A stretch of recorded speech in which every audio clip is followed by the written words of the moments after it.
Recognize the senior Republican on the House Financial Services Committee for 5 minutes, the gentleman from Alabama. Thank you, Mr. Chairman, for convening this conference. Republicans are glad to be here to share our views with the American people.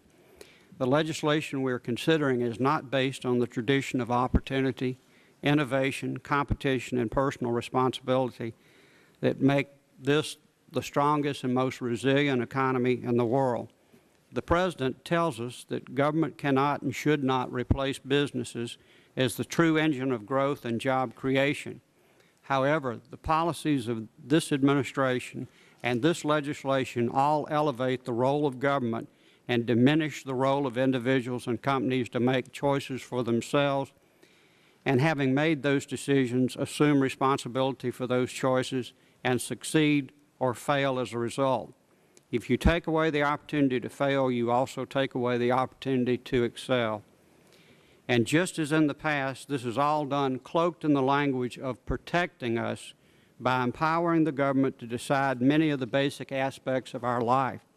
The American people need to know that the very Wall Street you claim to be reforming actually supports critical parts of this legislation.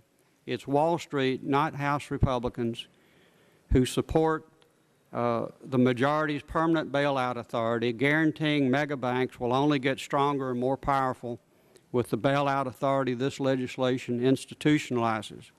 There will be two great costs of this legislation. One will be the pocketbook cost to every American taxpayer. Section 210 alone could cost the American taxpayer untold trillions of dollars.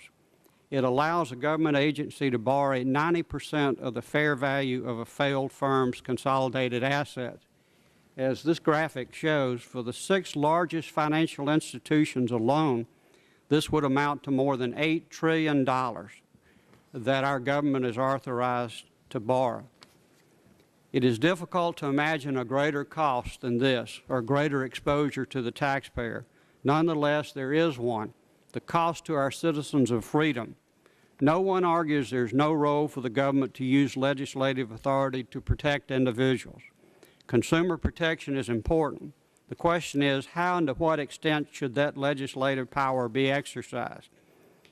In one legislative scheme after another, decisions by the government are being substituted for what should be decisions by individuals. The American people have a choice to make. Will we continue to be a nation organized around the principles of free enterprise, limited government, a reliance on entrepreneurship and the individual, and rewards determined by success and failure in the market? Or will we follow the majority's approach and move even further towards a managed economy, expanding government bureaucracies, and perpetual subsidies to the majority's political allies at the expense of the taxpayer? We remain the strongest and largest economy in the world. Our economy is more than twice as large as the next largest economy and greater than the next 4 combined. Our strength is our people, not our government. It is my strong belief that a vast majority of Americans want the future where they can use their own efforts to create a better life for themselves and their family. That is when we are at our best, when we, the people, not the government, are ultimately in charge. Regardless of the outcome of this conference, Mr. Chairman, that is the future we Republicans will work to achieve, and I hope that you will join us. The next